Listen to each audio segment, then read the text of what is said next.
இனி summer holidays கண்ணு கால் GT ஹாலிடேஸ்க்கு பண்ணு. GT holidays, south India's #1 travel brand. Savukku Shankar இவர் பற்றி பல தகவல்களை நான் 8 மாதம் புலனாய்வு செய்தேன். எங்கே இந்துகுஷ் மலையில் போயா சவுக்கை 8 மாதம் நீ ஆய்வு செய்யக்கூடிய அளவுக்கு என்ன இருக்குது? நிவேதா பெத்ராஜுக்கு 50 கோடி ரூபாய் வீடு கட்டி கொடுத்துருக்காரு. இது ஒரு செய்தியா? 50 கோடிக்கு கட்டி கொடுத்தாங்கன்னா 5 கோடி கட்டி கொடுத்தாருன்னா அது அவரோட விருப்பப்பட்ட செய்தி. இதை சவுக்கை விடாமல் அடிக்கிறாரு. சவுக்குள்ளே பர்சனலாக போக விரும்பலை. இவர் 85 லட்சம் ரூபாய்க்கு யாருக்கு வீடு கட்டி கொடுத்துருக்காருன்னா உள்ளே போக விரும்பலை வச்சுங்க. அது வேண்டாம். அப்போது இது போன்ற செய்திகளை சவுக்கு திமுகவை எதிர்த்து தொடர்ந்து அடிக்கிறாரு. அப்போது திமுகவுக்கு ஆதரவாக இருக்கிற மதன் ரவிச்சந்திரன் சவுக்கு அடிக்கிறார். இதுதான் ஸ்டிங் ஆப்ரேஷன். இங்கே கடந்த காலத்தில் மதனுடைய பின்னணி பார்த்தீங்கன்னா, அண்ணாமலைக்கு சொம்பா இருந்தார். அண்ணாமலைக்கு ஆளினால் மதனும் மதனுடைய பெண் நண்பி 2 பேரும் ஆளினால் அழகுராஜா அவங்க தான்.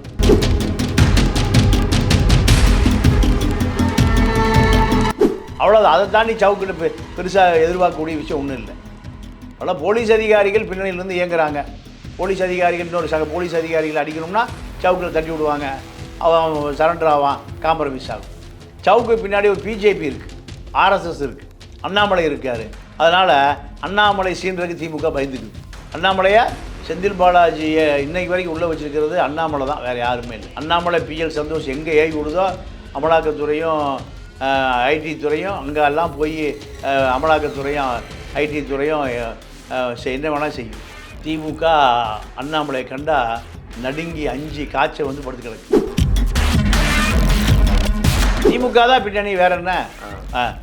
சவுக்கே திமுகவை போட்டு அடிக்கிறாரு. ஜெயிலுக்கு போகிறது தயார். ஜெயிலுக்கு போனால் ஆர்எஸ்எஸ் பிஜேபி தூக்கிட்டு வந்துடுது வெளியில். அப்போது திமுக ஒன்றும் பண்ண முடியல. அப்போ என்ன பண்ணுறது? இவனுக்கு ஒரு ஷாக் ட்ரீட்மெண்ட் கொடுக்கணும். அதுக்காக விலை பேசப்பட்டு விலைக்கு வாங்கின ஆள் தான் மதன் ரவிச்சந்திரன்.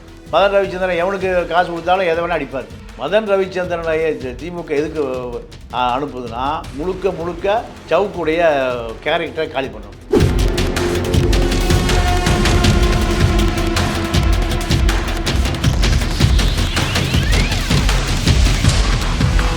உலகெங்கும் வாழக்கூடிய ஆகாயம் தமிழ் நெஞ்சங்களுக்கு கிறிஸ்டின் அன்பு வணக்கம். இன்று நம்மோடு மூத்த பத்திரிகையாளர் தமிழா பாண்டி இணைந்திருக்கிறார். வணக்கம் சார். வணக்கம். எப்படி இருக்கீங்க சார்? நல்லா இருக்கேன். இப்போ ரீசெண்டாக மதன் ரவிச்சந்திரன் ஒரு வீடியோ ஒன்று வெளியிட்டிருந்தாரு. அதில் வந்து சவுக்கு சங்கரை பற்றி பல விஷயங்கள் என்கிட்ட இருக்குது, அவர் என்னெல்லாம் பண்ணிகிட்டு இருக்காருன்னு உங்களுக்கு தெரியாது, நான் ஒரு நிறைய ஆதாரங்கள் வச்சுருக்கேன் அப்படின்ற மாதிரி நிறைய விஷயங்கள் பேசினார். நீங்கள் பார்த்தீங்களா? பார்த்தேன். என்ன தோணுச்சு உங்களுக்கு பார்த்த உடனே? இவர் முதல்ல 8 மாதம் எங்கே போனாருன்னு எனக்கு தோணுச்சு. 8 மாதம் இவரும் இவருடைய பெண் நண்பி 2 பேர் எங்கே இருந்தாங்க 8 மாதம்? அதாவது பத்திரிகையாளன் மூச்சை நிறுத்துவதும் எழுதுவதை நிறுத்துவதும் ஒன்று. 8 மாதமாக ஊரப்பாக்கத்தில் அவுட்டரில் ஒரு பிரம்மாண்ட வீடு விலைக்கு வாங்கி 8 மாத காலம் இவர் சாதாரண ஐடியில் வேலை பார்த்து கொண்டு இருந்து இந்த மீடியாவுக்கு வரணும்னு விருப்பப்பட்டு இப்போ டி நகர் போய் பெரியார் பணின்னு ஒரு 50 ரூபாய்க்கு வாங்கி போட்டு குணசேகரனை புதிய தலைமுறையில் போய் நானும் பெரியார் தொண்டன் பெரியாரிஸ்ட்னு இப்போ குணசேகரனை ஏமாற்றி பெரியாரை ஏமாற்றி வேலைக்கு சேர்ந்த மகா மட்டமான மனிதன் தான் அந்த மதன். அவங்க அப்பா பேர் ரவிச்சந்திரன், குரோம்பேட்டில் எஸ்ஐயாக இருக்கார். அவர் பேர் தான் ரவிச்சந்திரன், இவர் பேர் மதன். சவுக்கு சங்கர் இவர் பற்றி பல தகவல்களை நான் 8 மாதம் புலனாய்வு செய்தேன். எங்கே இந்துகுஷ் மலையில் போயா சவுக்கு என்னங்க ஒரு சாதாரண யூடியூப்பர், அவ்வளோதான். சவுக்கை 8 மாதம் நீ ஆய்வு செய்யக்கூடிய அளவுக்கு என்ன இருக்குது? நீ யாருக்கா காசை வாங்கிட்டு இந்த ஸ்டிங் ஆப்ரேஷன்னு இந்த யூடியூப்பில் ஒரு பரபரப்பை ஏற்படுத்துகிற? உன்னுடைய ரோல் என்ன? நீ ஒரு சமூக விரோதி. சக பத்திரிகையாளன் பீர் பாட்டில் வாங்கினா குவார்ட்டர் வாங்குறான்னு போடுவான்னு ஒரு பத்திரிகையாளனா?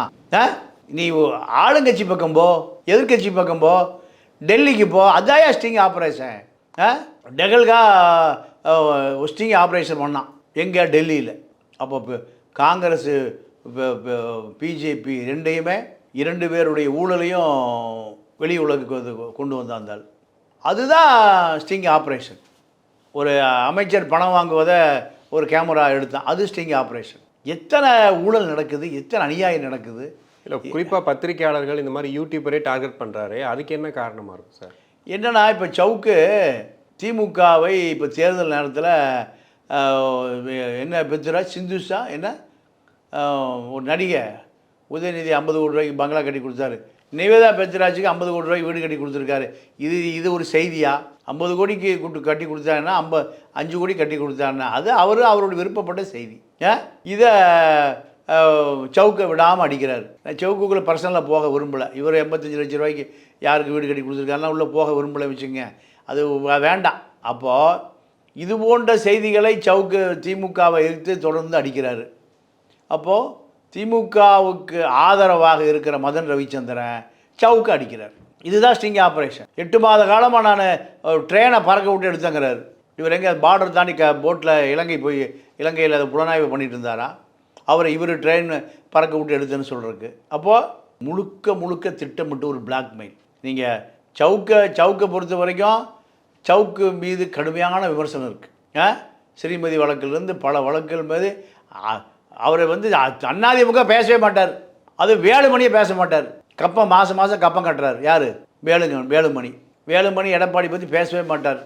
அப்போது திமுக என்ன நினைக்குது, இந்த நேரத்தில் அடித்தா தான் சவுக்கு ஆடி போயிடுவார். நீ சவுக்கு அடிக்கிறத பற்றி பிரச்சனை இல்லை. அவங்க சகோதரி சுஜாதன் கணவர் நீங்கள் வேட்பாளர் திருவள்ளூர் வேட்பாளர் சசிகாந்த் செந்திலை அடிப்பது உடன்பாடு இல்லை.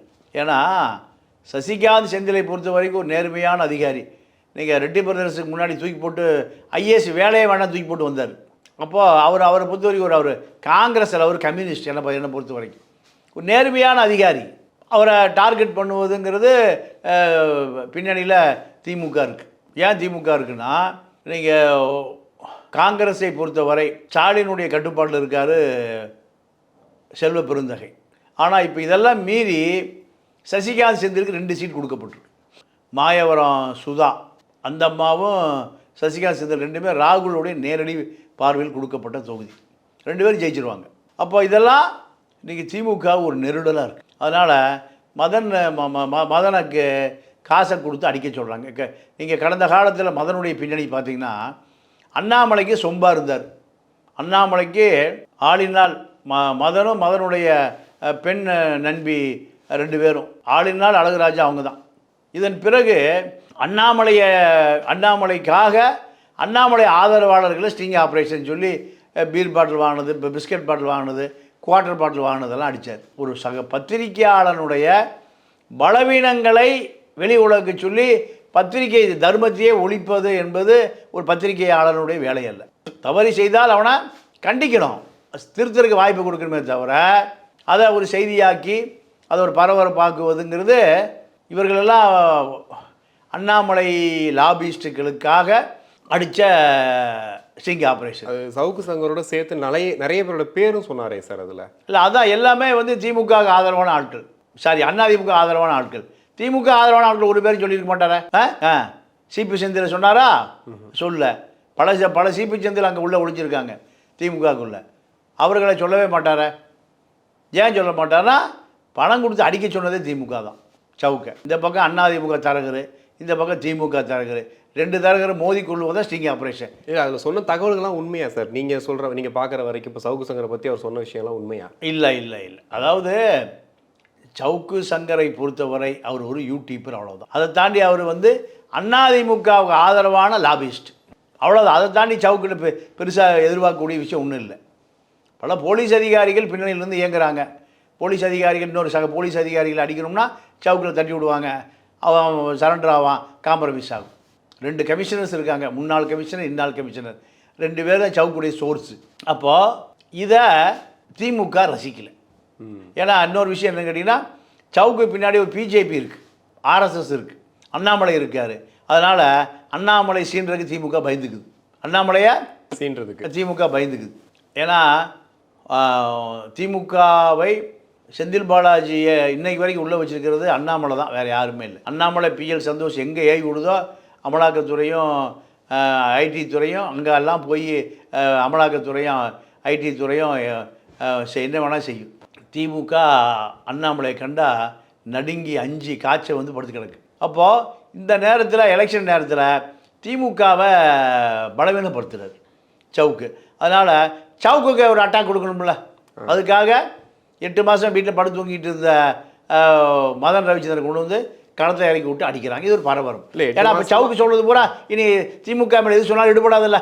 இந்த ஒரு மாதத்துக்கு இந்த சவுக்கு மேலே ஸ்டிங் ஆப்ரேஷன் வருது இப்படி செய்தி ஓடிட்டு இருக்குமே தவிர சவுக்கு எது சொன்னாலும் எடுபடாது. சவுக்கு திமுக மீது எது சொன்னாலும் மக்கள் நம்ப மாட்டாங்க. இப்போ 8 மாசமா ஸ்டிங் ஆப்ரேஷன் சொன்னார், என்ன பண்ணியிருப்பாரு அப்போ? அதில் நேராக பாகிஸ்தான் பார்டருக்கு போயிருக்காரு, காஷ்மீர் பார்டருக்கு போயிருக்காரு, அப்படியே ஆப்கானிஸ்தானுக்குள்ள ஊடுருவி இந்து குஷ் மலை வரைக்கும் போயிருக்காரு.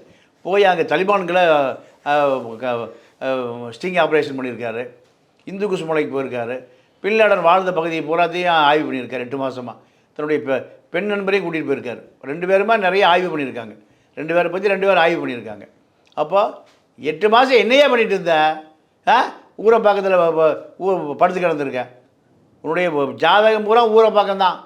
ஊரை பார்க்கறதுக்காக நீ ஒரு வீடு வாங்கியிருக்க. எல்லாம் திமுக தரப்பு பின்னணியில் வாங்கி கொடுத்துருக்காங்க. இப்போ அவரோட பின்புலம் என்னவா சார் இருக்கா? திமுக தான் பின்னணி, வேற என்ன? சவுக்கு திமுகவை போட்டு அடிக்கிறாரு. ஜெயிலுக்கு போகிறதுக்கு தயார். ஜெயிலுக்கு போனால் ஆர்எஸ்எஸ் பிஜேபி தூக்கிட்டு வந்துடுது வெளியில். அப்போது திமுக ஒன்றும் பண்ண முடியல. அப்போ என்ன பண்ணுறது? இவனுக்கு ஒரு ஷாக் ட்ரீட்மெண்ட் கொடுக்கணும். அதுக்காக விலை பேசப்பட்டு விலைக்கு வாங்கின ஆள் தான் மதன் ரவிச்சந்திரன். மதன் ரவிச்சந்திரன் எவனுக்கு காசு கொடுத்தாலும் எதை வேணால் அடிப்பார். அண்ணாமலைகிட்டே இருந்தார், அண்ணாமலை ஆளுகளை அடிப்பார், அண்ணாமலையை அடிப்பார், இன்னும் கொஞ்ச நாள் திமுகவே அடிப்பார். அதுதான் அவருடைய தொழில். என்ன காரணம் கேட்டிங்கன்னா, எவன் காசு கொடுத்து எதை பேச சொல்கிறானோ, அவன் என்ன அசைன்மெண்ட் கொடுக்குறானோ அதை செய்யக்கூடிய ஆள் தான், மலிவான ஆள் தான் மதன் ரவிச்சந்திரன் பத்திரிகைக்கு சம்மந்தமே இல்லை. கோபால்ஜிட்டு 3 மாதம், புதிய தலைமுறை 3 மாதம், இதுதான் அவருடைய தகுதி. ஒரு 30 வருஷம் வேலை பார்த்த பத்திரிகைலாம் இல்லை. முழுக்க ஒரு பிளாக்மெயில் ஜேர்னலிசம். சவுக்கை குற்றச்சாட்டுவதற்கு ஒரு தகுதியே இல்லை. இது இன்னொரு விஷயம் கொளுத்தி போடார். என்னென்னா, சவுக்கு தேவர் ஜெயந்திக்கு போனார். அங்கே போய் கலவரம் உண்டாக பார்த்தாரு. சவுக்கு போய் கலவரம் உண்டாகிறதுக்கு அந்த சமூகம் ரொம்ப பலவீனமாக கிடக்கு. அது ஒரு அறிவு சார்ந்த சமூகம். அங்கே நிறைய ஐஏஎஸ் ஐபிஎஸ் பெரிய தலைவர்களாக இருக்காங்க. அப்போ ஏதாவது சொல்லணும், எதை பற்றியும் ஆழ்ந்த அறிவு இல்லை. எதை பற்றியும் ஆழ்ந்த அறிவு இல்லை. முக்குளத்தோர் சமூகத்தை அதிமுக தரப்பு சவுக்கு எடப்பாடிக்கா அங்கே போனாராம். எடப்பாடிக்கா அங்கே போய் முக்குளத்தூர் மத்தியில் ஒரு குழப்பத்தை உண்டாக்குனார் மதன் சொல்கிறார். அதாவது எடப்பாடியை பொறுத்த வரைக்கும், எடப்பாடி அதிமுகவை ஒரு நீண்ட கால ப்ராசஸில் அவர் அங்கே போய் ஓபிஎஸ்ஸுக்காக போகலைங்க. ஆனால் பல முக்குளத்தூர் அமைச்சர்கள் அங்கே இருந்தாங்க. இப்போ இதெல்லாம் மதன் ரவிச்சந்திரனுக்கு தெரியலையானா தெரியல. ஏன்னா அதை பற்றி எந்த அறிவும் கிடையாது. இல்லை, இப்போ திடீர்னு வராரு சார். திடீர்னு வராரு, ஒரு சேனல் ஆரம்பிக்கிறாரு, பண்ணுறாரு, அப்புறம் திருப்பி போயிடுறாரு. திருப்பி இப்போ திடீர்னு ஒரு சேனல் ஆரம்பிக்கிறாரு. கீழே கமெண்ட்ஸ்லாம் பார்த்தீங்கன்னா மதன் ரவிச்சந்திரன் வாழ்க அப்படி இப்படின்னு கமெண்ட்ஸும் வருது சார். இதை எப்படி பார்க்குறது? அவரே கமெண்ட்ஸ் போட்டால் வரதானே செய்யும். ஆளை விட்டு போடலாம். ஃபயர்லாம் விட்றாங்களே சார். ஃபயர்லாம் விட்றாங்களே. என்ன ஃபயர் விட்டார் நீங்கள் சொல்லுங்கள். அந்த 44 நிமிஷம் ஓடுற அந்த வீடியோவில் என்ன ஃபயர் இருக்குது? ஒன்றுமே இல்லையே. ஒன்றுமே இல்லாததுக்கு ஒரு ஃபயரா? நீங்கள் இப்போ பரபரப்பு ஃபயர் இருக்கணுமா இல்லையா? சவுக்கு வெளியே வர முடியாமல் இருந்திருக்கணுமா இல்லையா? என்ன நடந்தது? சவுக்கு பற்றி நிறைய விஷயம் எனக்கு தெரியும். என்கிட்ட சொல்லி தான் நானே சொல்லியிருப்பேன். பர்சனலாக நம்ம அதை தொடக்கூடாது. அவர் விஷயம். அவனுக்கு ஒரு பர்சனல் இருக்குது. அதனால் அது ரைட், ஓகே. அது அவன் விருப்பப்பட்டவன் போகிறான், விருப்பப்பட்டவன் இருக்கான், போகிறான் வரான், அது வேறு விஷயம். அது ஒரு பெரிய விஷயமே அல்ல. 2 பேர் சம்மந்தப்பட்டது. அதனால் இவனுக்கு இப்போ மதனுக்கு அங்கே வேலை பார்த்த யாராவது ஒரு ஆளை, சாதாரண ஒரு ஆளை பிடிச்சி ஏதோ 500 1000 கொடுத்து ஏதோ கொஞ்சம் தகவல் எடுத்திருக்காரே தவிர பெருசாக ஒன்றும் இல்லை. யார்கிட்ட? மதன் ரவிச்சந்திரன்கிட்ட மண்டையிலையும் ஒன்றும் இல்லை, விஷயம் ஒன்றும் இல்லை. நீங்கள் சசிகாந்த், செந்தில், அவர் குடும்பம் அதெல்லாம் பேசுவதுங்கிறது மற்ற ரகமான வேலை. மணி லெண்டிங் பண்ணுறாங்க, ஹவாலா பண்ணுறாங்க. ஹவாலா பண்ணுறதுக்கு என்ன அவங்க என்ன இது சவுகார்பேட்டையில் மார்வாடி தொழிலாக பண்ணுறாங்க? சும்மா ஏதோ போகிற போக்கில் சொல்லிட்டு போகிறதான தவிர அப்படிலாம் இல்லை. சசிகாந்த், செந்தில் மீது அப்பழுக்கற்றவர், கரைபடியாதவர். அவர் கம்யூனிஸ்ட். காங்கிரஸில் இருந்தாலும் என்னை பொறுத்தவரைக்கும் ஒரு கம்யூனிஸ்ட்டு. அவரை சவுக்கு மச்சாங்கிறதுனால நம்ம அவரை குறை சொல்லிட முடியாது.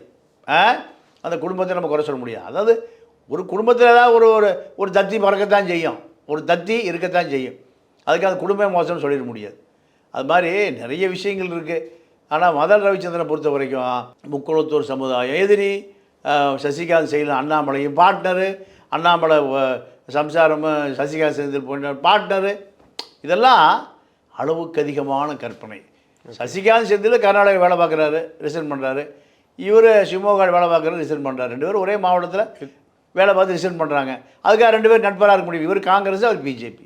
நீங்கள் 2 பேர் நட்பாக இருக்கிறத பிஜேபி உளவுத்துறை கண்டுபிடிக்காதா, ஐபி கண்டுபிடிக்காதா? ஒரு ஃபோன் நம்பர் இருந்தால் உங்கள் ஜாதகத்தை நீங்கள் சொல்லிடுவான் ஐபி. ஒரு ஃபோன் நம்பர் இருந்தால் நீங்கள் ஒரு வாரம் யார்கிட்ட பேசுகிறீங்க, எங்கே என்ன பண்ணுறீங்கிறத உங்கள் ஜாதகத்தை ஐபி அப்படியே நோட் போட்டு அனுப்பிச்சிடுவான். அப்படிலாம் சசிகாந்த் செந்திலும் அண்ணாமலை பார்ட்னராக அவர் பொண்டாட்டி பார்ட்னராலாம் இருக்கவே முடியாது. காரணம் கேட்டிங்கன்னா, எப்படியாவது டேமேஜ் பண்ணணும். இந்த தேர்தல் நேரத்தில் திமுக எதிராக செய்யக்கூடிய வேலைகளை சவுக்கு மேலே அவதூறு சொல்லணும். இதுக்காக 100 சேனல் திமுக வச்சுருக்கு. 100 சேனல். ஆமாம், 100 சேனல் அதிமுக வச்சுருக்கு. ஐடி விங் 100 சேனலு பிஜேபி வச்சுருக்கு. ஒரு 100 சேனல் சீமா வச்சுருக்காரு. இதுதான் தமிழ்நாடு அரசியல். அப்போ இதில் ஒருவரை தாக்கி கொள்வது, ஒருவர் போற்றி கொள்வது, ஒருவர் வீழ்த்தி கொள்வது, இதுதான் நடக்குது. ஓகே, ஒரு நோக்கம் என்னவா சார் இருக்கும், எதிர்கால நோக்கம்? ஏன்னா இப்படியே பண்ணிட்டு இருந்தா ஒரு நோக்கம்னு ஒன்று இருக்கணும்ல. வெளியில் வர முடியல, ஒருத்தரை மீட் பண்ண முடியல, இப்போ எல்லாரையும் மாதிரி மதுரை நினச்சி வெளியே பேசவும் முடியாது. அப்படின்னும் போது என்னதான் நோக்கமாக இருக்கும், அல்டிமேட் எய்ம் என்னவாக இருக்கும்? இல்லை, அவரை பொறுத்த வரைக்கும் வீடு வாசல் வண்டி வாகனம் காரு எல்லாம் செட்டில் ஆகிட்டார். இதுதான் நோக்கம். இனி அரசியல்வாதிகளுக்கு கொடுக்குற அசைன்மெண்ட்டை செஞ்சால் ஒரு 50 லட்ச ரூபா பணம் கிடைக்கும், ஒரு பெரிய தொகை கிடைக்கும். இதுக்கான ஆளாக மாறிட்டார். நீங்கள் கூலிப்படம் இருப்பான்ல, காசு கொடுத்து எவனவனை அடிப்பான், காசு கொடுத்து எவனவனை வெட்டுவான், ஜெயிலுக்கு போவான், உள்ளே இருப்பான், அவனை பெயில் எடுப்பான், வெளியே வருவான். இது அவனுக்கு சாக வரைக்கும் சொல்லி 26 கேஸ் இருக்குவான். ஒரே கேஸில் நீங்கள் நீதிமன்றத்தில் காவல்துறை நிரூபித்தாருன்னா அவன் ஒரே நாள் தூக்கில் போயிடுவான். ஆனால் காவல்துறை நிரூபிக்க அவனை காசு வாங்கிக்கும். இதுதான் இப்போ மதன் ரவிச்சந்திரன் ஆளுங்கட்சி பின்னணிங்க. ஆளுங்கட்சி பின்னணி. அவங்க அப்பா என்ன குரோம்பேட்டையில் இருக்கார், ரவிச்சந்திரன் பாதுகாப்பாக இருக்கார். அப்போ ஆளுங்கட்சி இல்லாமல் எப்படி இதெல்லாம் நடக்கும்? ஆளுங்கட்சி சவுக்கு அடிப்பதற்காக மதனை பாதுகாத்து வச்சு மதன் அந்த வேலையை செய்கிறார். எதுக்கு செய்கிறாரு? பணத்துக்கு செய்கிறாரு, அவருக்கான சௌகரியங்கள் செய்கிறாரு, அவருக்கு தேவையான எல்லா விஷயங்களும் நடக்குது. அதனால் அவர் செஞ்சிட்ருக்கார். இதுதான் இப்போ சவுக்கை பொறுத்த வரைக்கும். சவுக்கு அதிமுகவுக்காக லாபிஸ்ட், மத திமுகவுக்கான லாபிஸ்ட். 2 பேருக்குமான சண்டை. திமுக சண்டை இருக்குல்ல. ஆமாம். ஆனால் உண்மையாகவே திமுக சண்டை இல்லை. அதுதான் பெரிய விஷயம். திமுக நிறுத்தின தொகுதிகளில் பூரா அதிமுக டம்மியான வேட்பாளர்கள் நிறுத்தியிருக்கு. எல்லா தொகுதியிலையுமே ஒரு வேட்பாளர் பிரயோஜனம் இல்லை. கனிமொழிக்கு எதிர் அதிமுக யார் வேட்பாளர்னா நீங்கள் புத்தூர் கட்டு வேலுமணி, புத்தூரில் தான் இருக்குது கட்டு. இது போலி கட்டு. அப்போ எடப்பாடி ரசித்து கொண்டு நிறுத்தியிருக்காரு. இந்த தேர்தலை எடப்பாடி சந்திக்கவே இல்லைங்க. இந்த நாடாளுமன்ற தேர்தல் எடப்பாடி சந்திக்கவே இல்லை. அரக்கோணத்தில் ஜெகதரட்சனை எதிர்த்து ஒரு சாதாரண ஒரு நபர் விஸ்வகர்மா இளைஞன் நிறுத்தியிருக்கார். இதெல்லாம் எடப்பாடி தெரிஞ்சே செய்கிறார். இந்த தேர்தல் நமக்கு வேண்டாம், திமுக ஜெயிச்சுட்டு போட்டு, திமுக ஜெயிச்சுட்டு போட்டோம். திருச்சியில் நேருவை எதிர்த்து நேரு தான் அங்கே திருச்சிக்கு முழு பொறுப்பு, வைகோ மகனுக்கு கருப்பையான ஒரு மணல் கான்ட்ராக்ட் நிறுத்தியிருக்கார். அவனுக்கு அதிமுக என்ன கட்சி, என்ன சம்மந்தம்? ஜெயலலிதா பார்த்துருக்காரா அவர் கருப்பையா? இல்லை எம்ஜிஆரே பார்த்துருக்காரா? அவர் பார்த்த கூட காவிரி ஆத்துமனை தான் பார்த்துருக்கார். அப்போது எடப்பாடியை பொறுத்த வரைக்கும் இந்த தேர்தலில் திமுக ஜெயிச்சிரும், அதிமுக வேலை இல்லை. அதிமுக தேர்தல் எப்போ? 26. அது வரைக்கும் கூட்டணி கட்சிகளுக்கு வெற்றி பெறுவதற்காக நம்மளே சப்போர்ட் பண்ணிடுவோம். வைகோ பையன் ஜெயிக்கிறதுக்கு எடப்பாடி உதவுறார். ஏன் உதவுறாருனா கூட்டணியை உடைச்சிட்டு எங்கிட்ட வெளியே வந்துருங்க. இந்த தேர்தலை கூட்டணி கட்சிகளுக்கு செய்தி சொல்வதற்காக வச்சுருக்கார். திருமாவளவனை எதிர்த்துட்டு சந்திரகாசு நிறுத்தியிருக்கார். பெரிய எதிர்பார்ப்பு இல்லை. இப்படி தான் தமிழ்நாடு முழுக்க திமுக வலுவாக இருக்கக்கூடிய பகுதிகளில், காங்கிரஸ் வலுவாக இருக்கக்கூடிய பகுதிகளில் நீங்கள் சிதம்பரம் தொகுதியில் அதிமுகவில் யாருன்னே தெரியாத ஒரு கிறித்துவ வேட்பாளர். எங்கே யார் எதுக்கு? கார்த்திக் சிதம்பரத்தை எதுக்கு? எங்க மாவட்ட அமைச்சர்களே இல்லையா? முன்னாள் மாவட்ட அமைச்சர் இல்லையா? முன்னாள் நாடாளுமன்ற உறுப்பினர் இல்லையா? எவ்வளோ பேர் இருக்காங்க. தேர்போதி பாண்டு ஏதோ ஒரு பேர், அவர் அமமுகலேருந்து 1.5 லட்சம் ஓட்டு வாங்கினார், 1,22,000 ஓட்டு வாங்கினார். பேர்பாதி சரவணன் ஏதோ ஒரு பேர். அப்போ எடப்பாடியை பொறுத்த வரைக்கும் எடப்பாடி இந்த தேர்தலில் கவனம் செலுத்தவே இல்லை. பிஜேபி கவனம் செலுத்தவே இல்லை. பிஜேபி ராஜா நின்னார் போன தடவை சிதம்பரம் தொகுதியில். இப்போ யாரை கொண்டு போட்டுருக்கோம்? தேவநாதன் அரசியல்வாதியே இல்லை. தமிழக மக்கள் கல்விக் கழகம் ஏதோ ஒரு லெட்டர் படம் வச்சுருக்காரு, அவர் கூட அங்கே போட்டிருக்காரு. அப்போ பிஜேபி பம்முது, அதிமுக பம்முது. இவங்க 2 பேரையும் அடிச்சுக்கிறாங்க, சவுக்கும் மதன் ரவிச்சந்திரனும். ஏன்னா சவுக்கு திமுக போட்டு வெளுத்துட்டே இருப்பார். இப்போ அவரை வெளுத்தாச்சுன்னா பேசாமல் இருப்போம். ஏன்னா இந்த செய்தியை எலெக்ஷன் முடி வரைக்கும் ஓடும். அடுத்த ஆப்ரேஷன், இன்றைக்கி ஸ்டிங் ஆப்ரேஷன், இன்றைக்கி முக்கிய செய்தி வருது, ஒன்றும் வராது. இருந்தால் தானே வர்றதுக்கு. அவர் பற்றி என்ன இருக்குது? பெரிய அரசியல் தலைவரோ, அரசியல் கூட்டணியை மாற்றுறவரோ, இல்லை அரசியல் கூட்டணியை உருவாக்குற ஆளே அல்ல சவுக்கு. முத்தலிப்பையும் லியோவையும் வச்சுட்டு அவர் ஒரு அரசியல் விமர்சகர், அவ்வளோதான். இந்த அரசியல் விமர்சகர் என்னத்தை பண்ணிட்டு போகிறாரு? அதிமுக ஆதரவாக லாபினா அது தனி ட்ராக்கு, அதுக்கு இதுக்கு சம்மந்தமே இல்லை. ஆனால் மதன் ரவிச்சந்திரனை திமுக எதுக்கு அனுப்புதுன்னா, முழுக்க சவுக்குடைய கேரக்டரை காலி பண்ணணும். எந்த செய்தியும் மக்கள் நம்பக்கூடாது. திமுக மீது அபாண்டமாக சொல்லுகிற எந்த செய்தியும் மக்கள் நம்பக்கூடாது. இதுதான் அசைன்மெண்ட். அவர் செஞ்சுட்டார், அவ்வளோதான். இது 1 மாதம் ஓடும். இந்த 1 மாதம் கழித்து இவரும் காணாமல் போயிடுவார், அவரும் காணாமல் போயிடுவார். 2 பேரும் அவன் வேலையை பார்க்க போயிடுவாங்க. தேர்தல் முடிஞ்சிடும். இதுதான் மதன் ரவிச்சந்திரன் கொடுக்கப்பட்ட அசைன்மெண்ட்டு. அதை செஞ்சுட்டு அவர் அமைதியாக போயிட்டார். கண்டிப்பாக சார், நிறைய விஷயங்கள் பேசணும். உங்கள் நேரத்துக்கு ரொம்ப நன்றி. நன்றி, வணக்கம். இனி சம்மர் ஹாலிடேஸ் கண்ணு கால் GT ஹாலிடேஸ்க்கு பண்ணு. GT holidays, south India's number 1 travel brand.